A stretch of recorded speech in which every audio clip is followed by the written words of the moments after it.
رمضان کی پہلی رات کو جو بھی سورہ الفتح 3 مرتبہ پڑھے گا، انشاءاللہ پورے سال مالی فراوانی ہوگی اور معاملات و مسائل حل ہوں گے اور مشکلات و مصائب میں آسانیاں پیدا ہوں گی، رزق کی تنگی دور ہوگی اور ہر قسم کی تکلیفیں ختم ہو جائیں گی انشاءاللہ اللہ کی مدد سے۔ بسم اللہ الرحمن الرحیم۔ السلام علیکم۔ آج انشاءاللہ سورہ ابراہیم کی آیت نمبر 19 سے سٹارٹ کریں گے۔ اس کا ترجمہ اور تفسیر تفہیم القرآن سے بیان کروں گی جو مولانا مودودی کی اہل سنت جماعت کے لیے ہے۔ کیا تم دیکھتے نہیں ہو کہ اللہ نے آسمان و زمین کی تخلیق کو حق پر قائم کیا ہے؟ وہ چاہے تو تم لوگوں کو لے جائے اور ایک نئی خلقت تمہاری جگہ لے آئے۔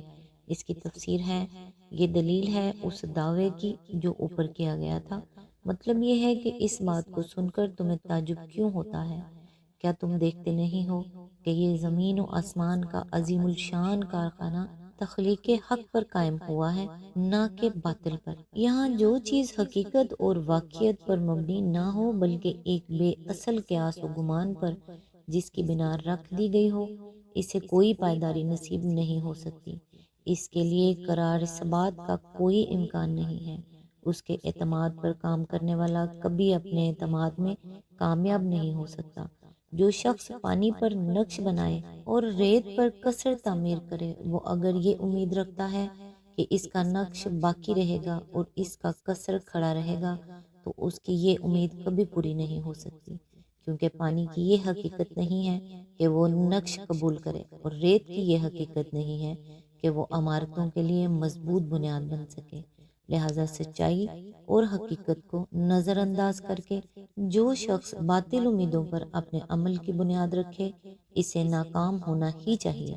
یہ بات اگر تمہاری سمجھ میں آتی ہے تو پھر یہ سن کر تمہیں حیرت کس لیے ہوتی ہے کہ خدا کی اس کائنات میں جو شخص اپنے آپ کو خدا کی بندگی و اطاعت سے آزاد فرض کر کے کام کرے گا یا خدا کے سوا کسی اور کی خدائی مان کر جس کی فی الواقع خدائی نہیں ہے زندگی بسر کرے گا، اس کا پورا کارنامہ زندگی ضائع ہو جائے گا۔ جب واقعی یہ نہیں ہے کہ انسان یہاں خود مختار ہو یا خدا کے سوا کسی اور کا بندہ ہو، تو اس جھوٹ پر، اس خلاف واقعہ مفروضے پر اپنے پورے نظام فکر و عمل کی بنیاد رکھنے والا انسان تمہاری رائے میں پانی پر نقش کھینچنے والا احمق کا سا انجام نہ دیکھے گا تو اس کے لیے اور کس انجام کی تم توقع رکھتے ہو؟ آیت نمبر 20۔ ایسا کرنا اس پر کچھ بھی دشوار نہیں ہے۔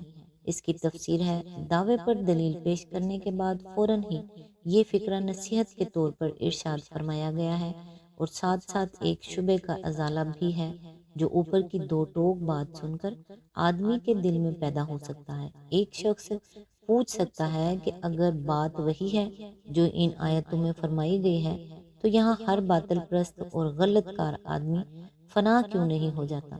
اس کا جواب یہ ہے کہ نادان، کیا تو سمجھتا ہے کہ اسے فنا کر دینا اللہ کے لیے کچھ دشوار ہے، یا اللہ سے اس کا کوئی رشتہ ہے کہ اس کی شرارتوں کے باوجود اللہ نے محض اقربا پروری کی بنا پر اسے مجبوراً چھوٹ دے رکھی ہو؟ اگر یہ بات نہیں ہے اور تم بھی جانتے ہو کہ یہ نہیں ہے تو تجھے سمجھنا چاہیے کہ ایک باطل پرست اور غلط کار قوم ہر وقت اس خطرے میں مبتلا ہے کہ اسے ہٹا دیا جائے اور کسی دوسری قوم کو اس کی جگہ کام کرنے کا موقع دے دیا جائے۔ اس خطرے کے عملاً رونما ہونے میں اگر دیر لگ رہی ہے تو اس غلط فہمی کے نشے میں مست نہ ہو جاؤ کہ خطرہ سرے سے موجود ہی نہیں ہے۔ مہلت کے ایک ایک لمحے کو غنیمت جان اور اپنے باطل نظام فکر و عمل کی ناپائیداری کو محسوس کر کے اسے جلدی سے جلدی پائیدار بنیادوں پر قائم کر لے۔ آیت نمبر 21۔ اور یہ لوگ جب اکٹھے اللہ کے سامنے بے نقاب ہوں گے تو اس وقت ان میں جو دنیا میں کمزور تھے وہ ان لوگوں سے جو بڑے بنے ہوئے تھے کہیں گے، دنیا میں ہم تمہارے تابع تھے، اب کیا تم اللہ کے عذاب سے ہم کو بچانے کے لیے بھی کچھ کر سکتے ہو؟ وہ جواب دیں گے، اگر اللہ نے ہمیں نجات کی کوئی راہ دکھائی ہوتی تو ہم ضرور تمہیں بھی دکھا دیتے۔ اب تو یکساں ہیں، خواہ ہم گھبرائیں یا ہم صبر کریں، بہرحال ہمارے بچنے کی کوئی صورت نہیں ہے۔ اس کی تفسیر ہے برزو کے معنی محض نکل کر سامنے آنے اور پیش ہونے ہی کے نہیں ہیں، بلکہ اس میں ظاہر ہونے اور کھل جانے کا مفہوم بھی شامل ہے۔ اسی لیے ہم نے اس کا ترجمہ بے نقاب ہو کر سامنے آ جانا کیا ہے۔ حقیقت کے اعتبار سے تو بندے ہر وقت اپنے رب کے سامنے بے نقاب ہی ہیں، مگر آخرت کی پیشی کے دن جب وہ سب کے سب اللہ کی عدالت میں حاضر ہوں گے تو انہیں خود بھی معلوم ہوگا کہ ہم اس احکم الحاکمین اور مالک یوم الدین کے سامنے بالکل بے نقاب ہیں۔ ہمارا کوئی کام بلکہ کوئی خیال اور دل کے گوشوں میں چھپا ہوا کوئی ارادہ تک اس سے مخفی نہیں ہے۔ یہ تنبیہ ہے ان سب لوگوں کے لیے جو دنیا میں آنکھیں بند کر کے دوسروں کے پیچھے چلتے ہیں یا اپنی کمزوری کو حجت بنا کر طاقتور ظالموں کی اطاعت کرتے ہیں۔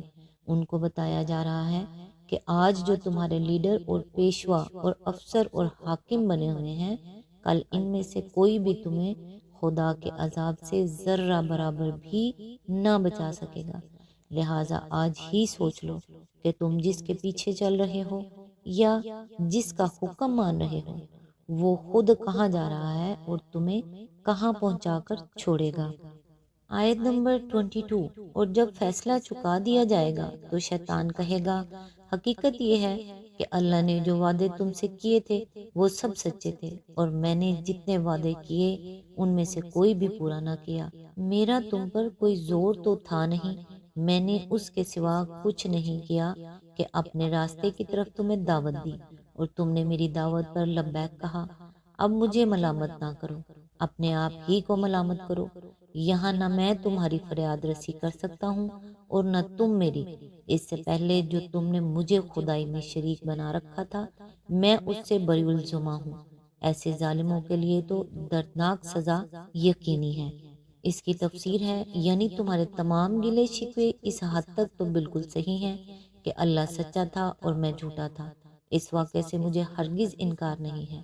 اللہ کے وعدے اور اس کی وعیدیں تم دیکھ ہی رہے ہو کہ ان میں سے ہر بات جوں کی توں سچی نکلی، اور میں خود مانتا ہوں کہ جو بھروسے میں نے تمہیں دلائے، جن فائدوں کے لالچ تمہیں دیے، جن خوشنما توقعات کے جال میں تم کو پھانسا، اور سب سے بڑھ کر یہ یقین جو تمہیں دلایا کہ اول تو آخرت و آخرت کچھ بھی نہیں ہے، سب محض ڈکوسلا ہے، اور اگر ہوئی بھی تو فلاں حضرت کی تصدیق سے تم صاف بچ نکلو گے۔ بس ان کی خدمت میں نظر و نیاز کی رشوت پیش کرتے رہو، اور پھر جو چاہو کرتے پھرو، نجات کا ذمہ ان کا۔ یہ ساری باتیں جو میں تم سے کہتا رہا اور اپنے ایجنٹوں کے ذریعے سے کہلواتا رہا، یہ سب محض دھوکہ تھا۔